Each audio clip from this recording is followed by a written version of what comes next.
Ya, berjumpa lagi bersama kami di channel Masalah Pajak.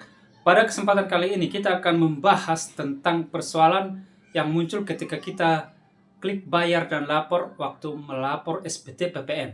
Jadi ada muncul seperti ini. Data e-faktur baru ditemukan. Silakan klik tombol Prefill Return Sheet untuk mendapatkan data terbaru, lalu submit kembali. Nah, ini yang sering muncul. Nah, kenapa muncul seperti ini? Kita akan bahas sampai akhir. Ya, selain kita membahas, kita juga akan memberikan solusi ya. Tapi sebelumnya jangan lupa like dan berikan komentar yang terbaik. Yang belum subscribe, silahkan subscribe. Jika di-share juga bisa lebih bagus ya. Oke, sebelum kita ke solusinya, kita tahu bahwa kenapa muncul seperti itu. Ada tulisan one, dan itu selalu membuat kita kebingungan. Kenapa bisa muncul seperti itu? Jadi kita akan bahas. Ketika kita klik bayar dan lapor, itu artinya kita sudah membuat, jika misalnya ada faktur pajak, kita sudah membuat faktur pajak, baik itu PPN masukan maupun PPN keluaran, maupun dokumen lainnya yang di dokumen lain PPN keluaran ataupun dokumen lain PPN masukan. Nah, ketika ini sudah selesai, lalu kita klik konsep ya, ataupun sudah muncul otomatis konsep. Jadi pada akhir-akhir ini saya lihat ada SPT dari WP yang tidak langsung muncul konsep. Jadi dia bukan, kalau di awal-awal kan muncul ya dari DJP langsung muncul konsep setiap tanggal 1. Tapi ini sudah pertengahan bulan belum juga muncul konsep. Tapi anehnya kita bisa membuat konsep tersendiri seperti PPH. Jadi kita bisa klik buat konsep, pilih PPN, pilih bulannya dan juga normal atau pembetulan. Nah, ketika kita sudah buat konsep seperti itu, maka kita tinggal melaporkan. Dan kita buat konsep tentunya karena sudah selesai faktur pajak, sudah lengkap lah, sudah kita input semua ya. Tetapi ketika kita bayar dan lapor, muncullah seperti ini. Kita harus klik katanya prefill seperti ini ya. Kita juga tidak tahu ini posisinya di mana ini. Dan inilah yang sering membuat kita akhirnya kita tidak melaporkan SPT-nya, ataupun kita tunggu, tetap juga muncul seperti ini.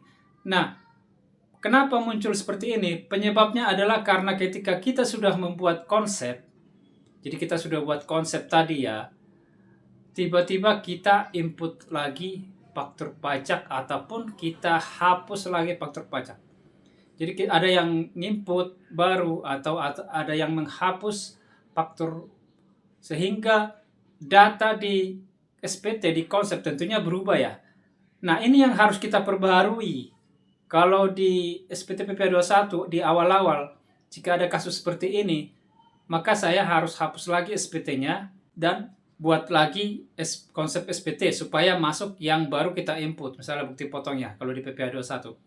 Nah, ini kalau di PPN, ketika kita sudah buat konsep ini saya lihat tidak bisa dihapus ya, tidak bisa dihapus. Dan sementara kita menambah dan mengurangi PPN faktur pajak itu bisa. Dan ini tidak langsung ngelink. Lalu muncullah seperti ini. Ini yang sering ditanyakan. Kenapa ini muncul? Dan jawabannya adalah seperti yang saya jelaskan tadi. Nah, bagaimana cara mengatasinya? Caranya adalah coba lihat di sebelah sini. Di sini sudah ada tulisan kalau di Bapak Ibu bikin e-faktur tidak dipakai lagi untuk lapor SPT ya. Kalau Bapak Ibu di Cortex-nya itu menggunakan bahasa Inggris, maka di sana jelas terlihat ada tulisan prefill ya. Tapi kalau Bapak Ibu menggunakan bahasa Indonesia, maka yang tertulis di sana adalah ada tulisan posting.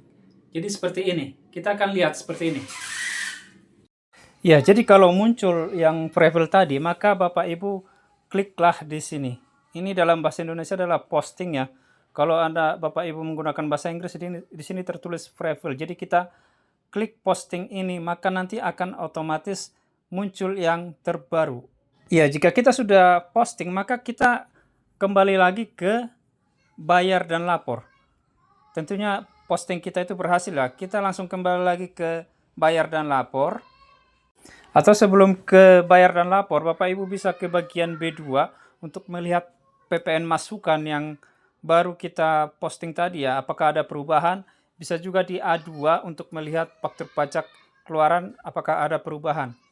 Dan biasanya sih yang berubah adalah PPN masukan ya, karena mungkin kita belum kreditkan sebelumnya, tentunya kita mengkreditkan yang baru. Jadi bisa dipastikan dulu mana yang berubah. Setelah itu baru kita langsung ke bayar dan lapor. Dan ketika kita klik bayar dan lapor, maka sudah sukses untuk melaporkan SPT PPN. Tentunya ini menjadi kabar gembira buat kita ya, karena menunggu sukses melaporkan SPT PPN itu seperti mendapatkan hadiah yang besar ya, dan itu sangat kita nanti-nantikan. Dan ini sudah berhasil kita laporkan. Yang mudah-mudahan bermanfaat, dan itulah caranya, solusinya yang selalu kami berikan kepada Bapak Ibu. Jangan lupa berikan like dan berikan komentar yang terbaik jika memang sangat bermanfaat video ini bagi Bapak Ibu sekalian. Jumpa lagi di video berikutnya.